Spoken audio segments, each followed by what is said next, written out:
श्री गुरुवे नमः। ओम श्री बृहस्पते नमः।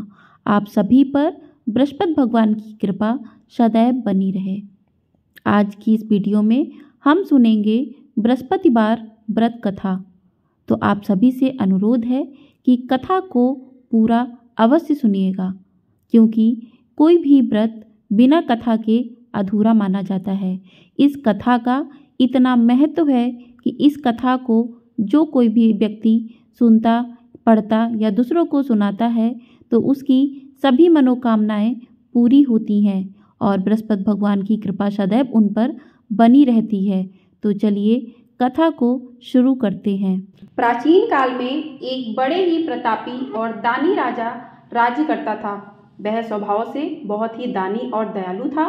हमेशा धर्म और कर्म के मार्ग में ही चलता था, लेकिन यह सब बात उसकी रानी को अच्छी नहीं लगती थी। ना वह व्रत करती और ना ही दान धर्म। वह राजा को भी ऐसा करने से मना किया करती थी। एक बार राजा शिकार खेलने वन को गए थे। रानी और दासी घर पर अकेली थी। तब बृहस्पति भगवान राजा के दरवाजे पर साधु के भेष में भिक्षा मांगने आए। तो रानी कहने लगी, हे साधु महाराज, मैं इस दान और पुण्य से तंग आ गई हूँ। आप मुझे कोई ऐसा उपाय बताएं जिससे यह सारा धन नष्ट हो जाए और मैं आराम से रह सकूं। मेरे पास करने को कोई कार्य न हो। तभी रानी की बात सुनकर साधु महाराज बोले, हे रानी, तुम तो बड़ी विचित्र हो। संतान और धन से भी कोई दुखी होता है। अगर तुम्हारे पास धन अधिक है तो तुम इसे शुभ कार्यों में खर्च करो। लेकिन साधु की बातें सुनकर रानी खुश नहीं हुई और कहने लगी, मुझे ऐसे धन की कोई आवश्यकता नहीं है जिसे संभालने में ही मेरा सारा समय बीत जाए। रानी की बात सुनकर साधु के भेष में बृहस्पति भगवान बोले, यदि तुम्हारी ऐसी इच्छा है तो मैं तुम्हें जैसा बताता हूँ तुम वैसा ही करना। 7 गुरुवार तक इन कार्यों को करना, जैसा घर को गोबर से लीपना, कपड़ा धोबी के यहाँ धुलवाना, भोजन में मांस मदिरा का सेवन करना। इससे तुम्हारा धन संपत्ति नष्ट हो जाएगा और तुम आराम से रह सकोगी। इतना कहकर साधु महाराज लोप हो गए। साधु के कही बातों के अनुसार करते हुए केवल 3 गुरुवार ही बीते थे कि उनकी समस्त धन संपदा नष्ट हो गई। जिसके बाद भोजन के लिए राजा का परिवार तरसने लगा। गरीबी को देखते हुए एक दिन राजा रानी से कहता है कि मैं परदेश को जाता हूँ, क्योंकि यहाँ मुझे सभी जानते हैं, इसलिए मैं यहाँ कोई छोटा कार्य नहीं कर सकता। ऐसा कहकर राजा परदेश चला गया। परदेश में राजा जंगल से लकड़ी काट कर लाता और उसे बेचकर जीवन यापन करने लगा। इधर राजा के बिना रानी और दासी दुखी रहने लगी। एक समय ऐसा आया जब 7 दिन रानी और दासी को बिना भोजन के रहना पड़ा। तब रानी ने अपनी दासी से कहा कि पास ही नगर में उसकी बहन रहती है, वह बहुत ही धनवान है, तू उसके पास जा और खाने के लिए कुछ ले ताकि थोड़ा बहुत गुजर बसर हो जाए।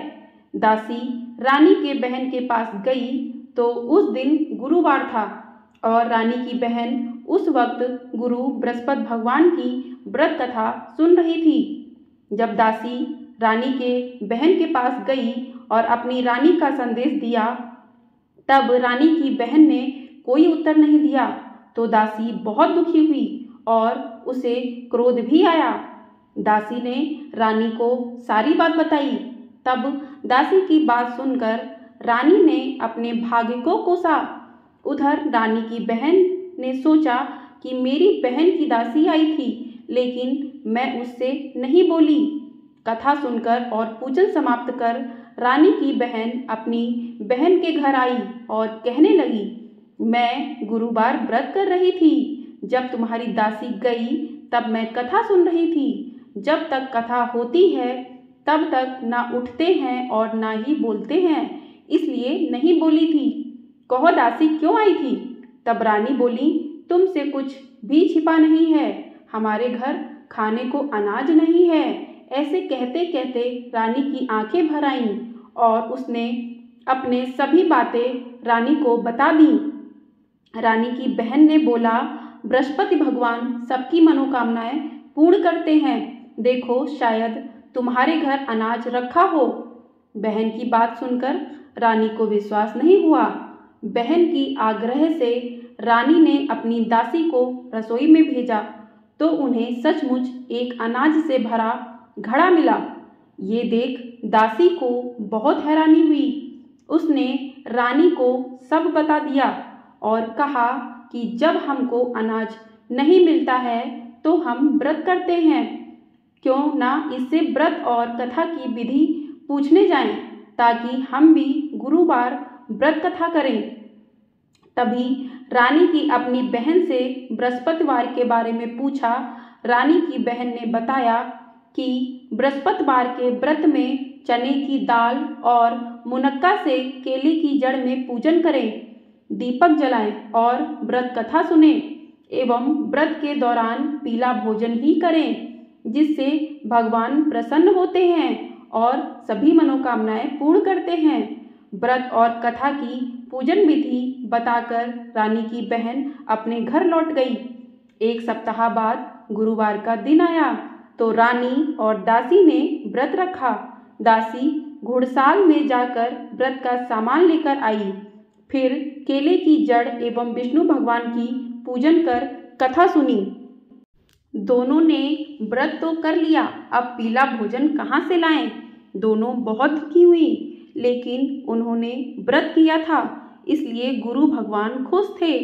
वह एक साधारण व्यक्ति के रूप में 2 थालों में सुंदर पीला भोजन लेकर आए और दासी को देकर बोले, ये भोजन तुम्हारे लिए और तुम्हारी रानी के लिए है, इसे तुम दोनों ग्रहण करना। ऐसे ही रानी और दासी गुरुवार का व्रत और पूजन करने लगी। गुरु भगवान की कृपा से उनके पास धन संपत्ति वापस आ गई, जिसके बाद रानी फिर से पहले की तरह आलस करने लगी। तब दासी रानी से बोली, देखो, तुम पहले भी इसी तरह आलस करती थी, इसलिए तुम्हें कष्ट होता था, इस कारण सभी धन नष्ट हो गया। अब जब भगवान की कृपा से धन मिला है तो तुम्हें फिर से आलस होता है। बहुत ही मुसीबतों के बाद हमने यह धन पाया है, इसलिए हमें दान करना चाहिए और आपको भूखे मनुष्यों को भोजन कराना चाहिए, प्याऊ लगवाना चाहिए, कुंवारी कन्याओं का विवाह कराना चाहिए।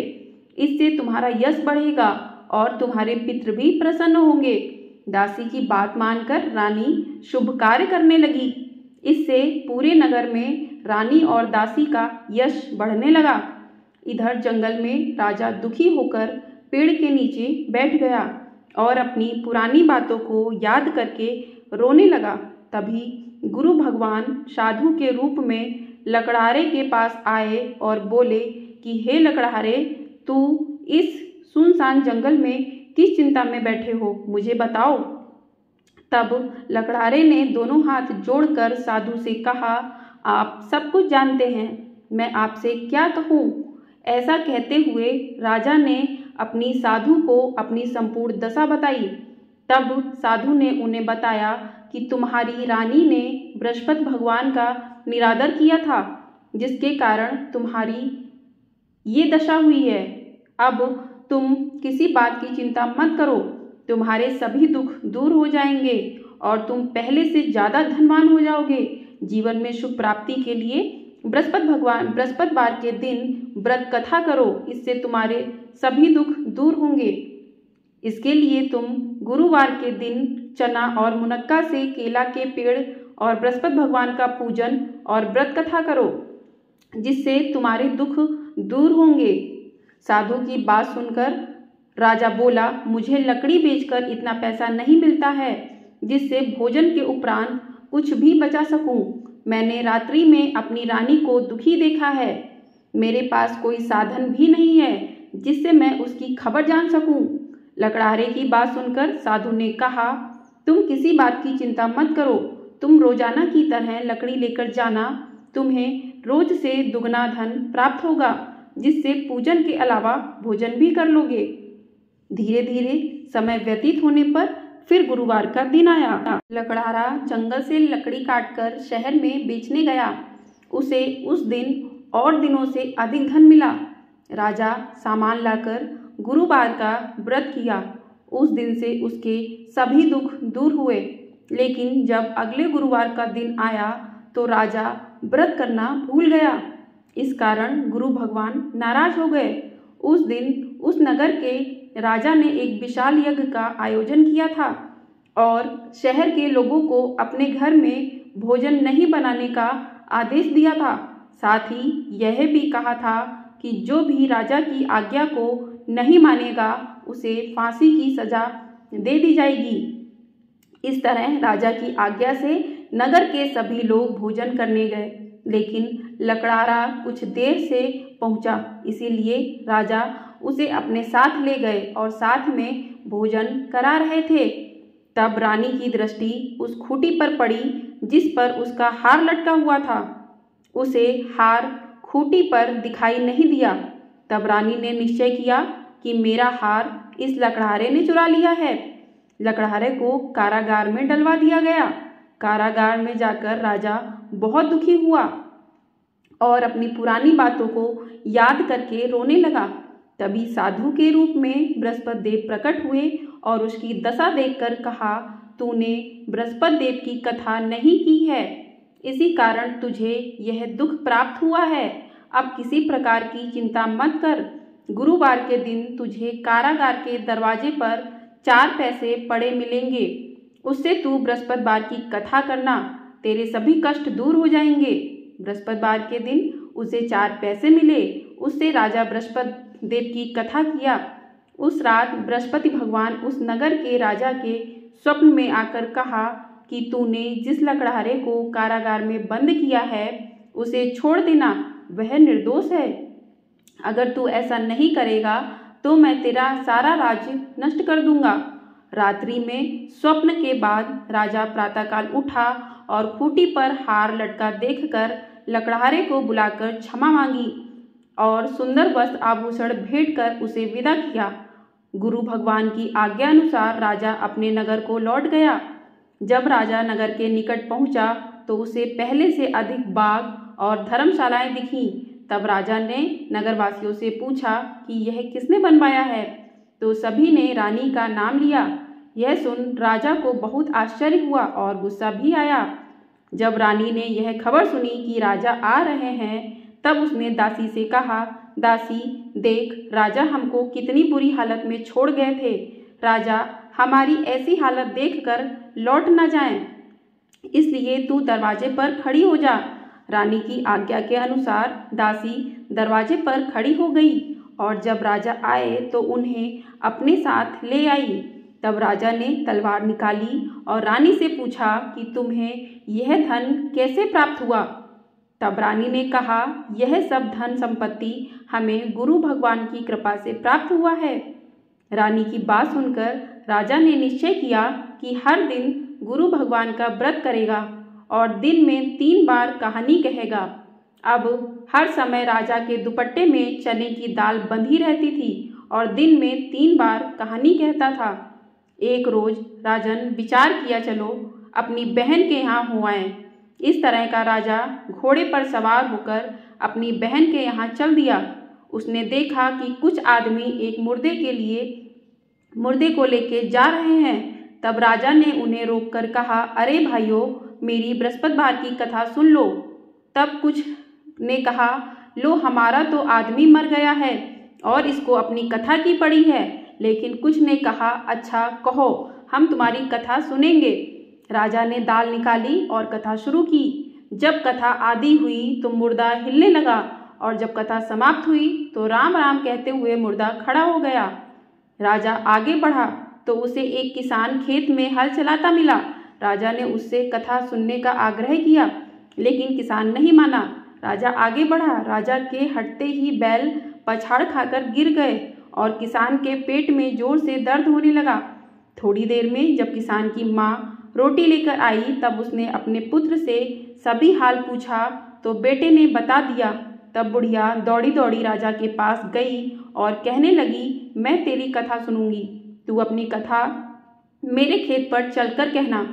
राजा लौटकर कथा कही जिसे सुनकर बैल खड़े हो गए और किसान के पेट का दर्द भी बंद हो गया। राजा अपनी बहन के घर पहुंच गया। बहन के भाई की खूब मेहमानी की। दूसरे रोज जब राजा जागा तो वह देखने लगा कि सब लोग भोजन कर रहे हैं। तब राजा ने अपनी बहन से पूछा, ऐसा कोई मनुष्य है जिसने भोजन नहीं किया हो? तब बहन बोली, भैया यह देश ऐसा ही है, पहले यहाँ के लोग भोजन करते हैं, बाद में अन्य काम करते हैं।